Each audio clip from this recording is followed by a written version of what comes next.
Hi, and welcome to this special podcast that we're going to do today on our expedition to the XR Knowledge Metaverse here at Eon Reality.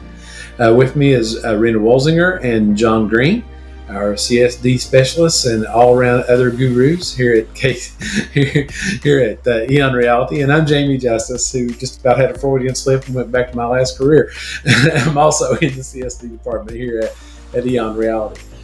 We were talking the other day about some new features and things that are coming along, and we thought it would be great if we could show you what it looks like to have a spatial meeting using the Eon XR platform, but primarily the Eon spatial meeting features of the as a new product. And so to that end, we thought it would be fun if we first joined a spatial meeting to allow you to see what that environment looks like. And then after we spend some time in our meeting space, we're going to leave and come back and talk a little bit more about specifically how spatial meetings can be used, how you set up meetings, and what can be accomplished using this new and exciting environment to interact with students, with trainees, or a whole variety of ways that you can use this part of this new product in our platform. So with that, we'll stop for now, and I'll let John and Rena go off to their spatial meeting space, and I'll share with you on my screen what they see in their environment of spatial meetings. So John and Rena, head off to spatial meeting land, and we'll see you in just a moment. All right. Great. Okay. See you there. So I've also been invited to the meeting with John and Rena, and I'm going to actually open up the environment and look around. This is the meeting room where they're meeting right now. Hopefully you can see from my backgrounds, I'm just looking at this through my iPad. So what you're seeing is the environment. There's Rena. And Rena is looking at something over in the other side of the air traffic control area. You notice that if you look, you can see the outside window from my office through the windows that she sees. Everyone who participates in the spatial meeting will see their own backgrounds wherever they are. And I'm looking around here for John, but I don't see John yet. Right behind you, Jamie. Right behind me. So we'll spin around. 360. There's John. So we have John and Rena in the air traffic control center. And you can see I can look all around the environment. I see the ceilings, the windows, the controls, and the environment. John is pointing out a few objects. What are you looking at, John? So I'm looking at the monitoring system where the air traffic controllers spend their time. You notice all the different monitors. We have the main monitor up here. There's the phone they have.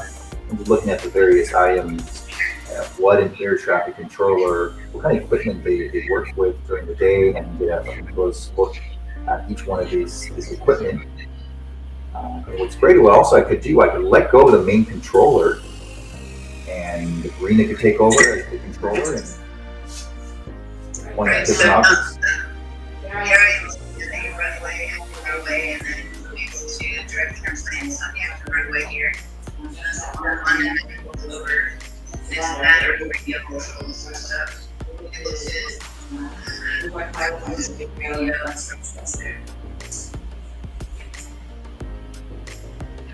So John and Rena, as mentioned, are talking through their devices inside of a meeting. So we're kind of doing a meeting inside of a meeting. And also, you see me swiveling around here since I left my camera on. I'm actually just trying to follow them while sitting in my chair here and staying on the camera in front of our presentation. But you get the idea of how students can collectively explore an environment, and they can talk with each other. They can hand over controls that would allow them to point and point out things and move things around. You see that John's moving an object around. It's like a stack of magazines or manuals that he's able to move around inside of this environment. So John is in presenter mode right now, which allows him to have control of that. He would be able to talk to all the activities that they're discussing and looking at. And so we have now this interactivity that is really unique in that you can have class in this virtual location and allow students to engage with each other, but also engage in the environment in an immersive way.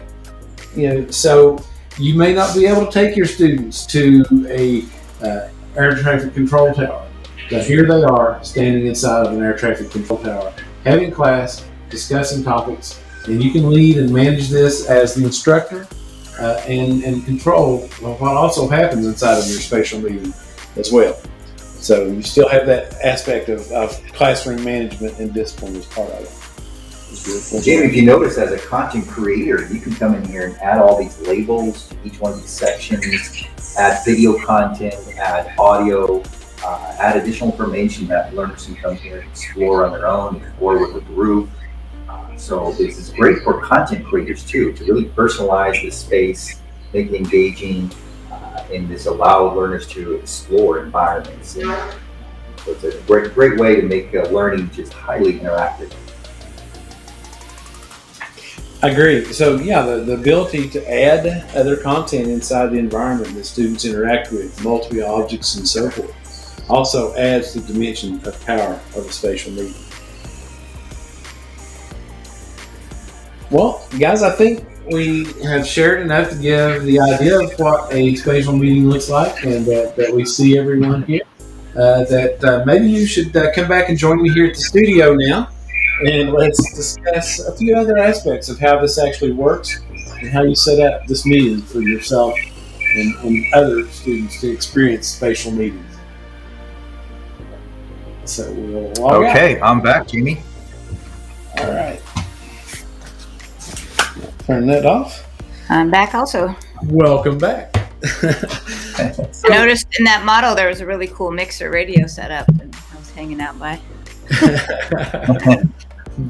So you can see here that we had an experience, and it's a little difficult sharing through having a meeting inside of a meeting, but I hope you get the idea and can really see how this spatial meeting concept works by having just at least a quick experience with that. So how do you get started in a spatial meeting? John or Rena, either one, would you like to show us how do you invite your students into this spatial meeting? How do they know which avatar they're going to be, and share with us a little bit of information about the product itself? Good question, Jamie. How can you do this? And it's really simple, how you can set up a meeting. I just did this before we were on the call here together. And pretty much when you log in to your environment here, I'm on my iPad, it could be on my cell phone. And pretty much if I navigate over to an environment, and also this could be around an object, doesn't have to be a full environment, it could be around a motor, it could be around different objects or environments. So you can see here, I would navigate to an environment, the one that we just selected. I come in here to the air traffic controller, and within my lesson experience, I do have this option to start meeting. And here, 3 steps. Step 1, there's a code, and then I'll select my region. And then once I have that, all I have to do is tap on spatial meetings in this area. And this will open up a code for anyone within your institution to join that meeting. Let me show you as a learner, if I'm joining someone else's meeting, simply I just come up to the top left. John, can you share your screen again? Share screen, okay. Mm-hmm. Let me stop sharing, share again. Let me know if you can see my screen. I can see your screen, and that was actually what I like to refer to as an ID10T error on my part. So I'm going to have to ask you to start over and show how to start that meeting. No worries. I'll just rewind. Okay. All right. So yeah, coming in here again, it's really simple. So I'll show you how to set up a spatial meeting. Simply coming into the meeting that you want to open up, and what we just did, the air traffic controller. So I'm going to scroll here, select that meeting, and you see at the lower right hand corner, that option there's a start meeting button. Tap on that, and all I have to do is tap on spatial meeting. I can do a standard meeting or a spatial meetings, which will include the avatars. Once I tap on spatial, that will put me into the environment, and then I'll share this code that my colleagues can come up here on the upper left-hand corner, join meeting. Just input that code, and that will put you inside of that spatial meeting. So really simple to start. It doesn't need to have a one-to-one scale. You'll notice there's a scaling in here where you can set that within the platform. One that has one-to-one, you'll be able to open up a spatial meeting on any one of these environments. Also, if I come up to the upper right-hand corner under my profile, I will see the avatars. We have different avatars. However, shortly we're working on a new release here where you'll be able to customize your own avatars. And let me give you a sneak peek into some exciting upgrades that we have in terms of avatar customization. So I'm going to play a quick video here. And these are my colleagues with the new avatars that will shortly be available through the platform. You can see the facial expressions, much more realistic look and feel. And what do you guys think about these new avatars? I really like it. Go ahead. I'm more than thrilled. First of all, it's a lot more interactive when I love the eye movement and the lip movement both, so that it's really, it's more engaging. But I think just as important or more important is just to be able to take an image of yourself with your webcam, and that's super important. And we're an international company, everybody looks different, and it's really important to have that option. And just being able to have your image of yourself is a huge breakthrough in technology through a webcam and the motion capture, which until this year you had to do in a big studio somewhere with targets and everything. So this is just a huge breakthrough with our partners at Ready Player Me. So I'm really looking forward to doing this. I actually already made my avatar. Yeah, I did too, actually. So that's kind of cool. I can't wait to use it. Yeah, so this is going to be really exciting once this is integrated. So imagine having your own avatar. You select the environment, you select your avatar, you invite your participants. Could be your class, it could be an industry expert that you invite into these environments and have them lead and guide students and learn about new environments, new procedures. So many possibilities here, how you can create engaging learning experiences. It's totally different. I can tell you during the pandemic, teaching on Zoom or just teaching in general, whether it's students or business meetings, sometimes, Zoom is less engaging. And so people turn off their camera, turn off their audio. And then sometimes if you call on them, which I do as a teacher, you notice they're not there anymore. And so it is hard, and it's hard to know, right? Because their camera's off and you're talking and you're sharing information, you're trying to do your teaching. And then, you call on someone to for feedback and they're not there anymore. And so I think this way, with spatial meetings, it's a completely different experience. It's recording you in live capture. So it's also interesting because you're manipulating objects, you're moving around. And so that experience, is completely different than a Zoom meeting. And I'm pretty sure that for instruction like we've had to do, and even moving forward, we know not all classes are going to be in person forever. I mean, things have changed permanently. And one of the discussions I was in I think last night and this morning on LinkedIn was about that change where schools have not yet adapted as fast as industry to kind of the new set point where we are in terms of going places in person and blended with being online. And so we need definitely better ways of transferring knowledge. And this is definitely where it's at. So, Rena, you just triggered something. I don't know. This may be a jump, but one of the things we found in a lot of the innovation workshops we did was that the concept of fidgets. And you probably caught me playing with my Slinky here a few times because it helps me focus. But really, this may be the ultimate fidget for occupying and immersing you fully in the lesson and discussions taking place. So I may be in that environment with you, and I'm looking around and I'm seeing things, but I'm also hearing what's going on. I'm seeing things that you point out.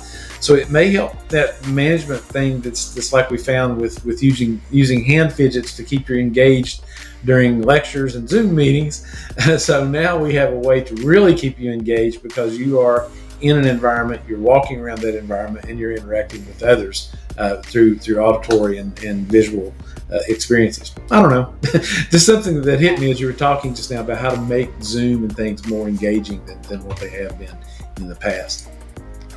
And even training with applications or things in the workforce, this is, the better engagement. So I think, I'm thinking about a good example is online training at the airline. So they do there's the training in person in the simulator, which is like almost like being in the real plane, but there's most of the hours are actually done at home, training on safety equipment, new radio things, all kinds of new procedures, operational management, leadership, all of that, where you're just playing through videos and doing quizzes. And so, but you could be actually in those environments learning those same things and still doing quizzes. But I think that idea of engaging with your environment with others is, kind of the next way of learning in a better way that, now that technology's kind of caught up with where we need to go. So I'm looking forward to, working with everybody on these types of things, both in education and enterprise solutions. And what's great, this could enhance your current teaching. So if you are on Zoom, you're using another platform, and you just want to bring this in to enhance the experience, you saw how easily we just shared a code here in this call and had other people log in. So this is something you could do on your virtual presentations, have people have a spatial meeting session and come back and talk about it. These experiences can integrate into your learning management system, where you upload lessons and content into your LMS, and then have some experiences there. Also, I was going to show you really quickly here, if I can share my screen again, these experiences in these environments, you can see right there, you're able to set that one-to-one scale. So I can see where's my avatar, where's my point of view, am I inside, where am I located in relation to that environment. You can actually click on the environment, and you can input the how tall this is, how wide it is. I can click on the scale and then just scale this up or down. That will give a different perspective and a viewpoint from those people logging in there. So on any object, you can take this in and adjust the scale, save the setting. And once it's saved, that will be ready for the spatial meeting.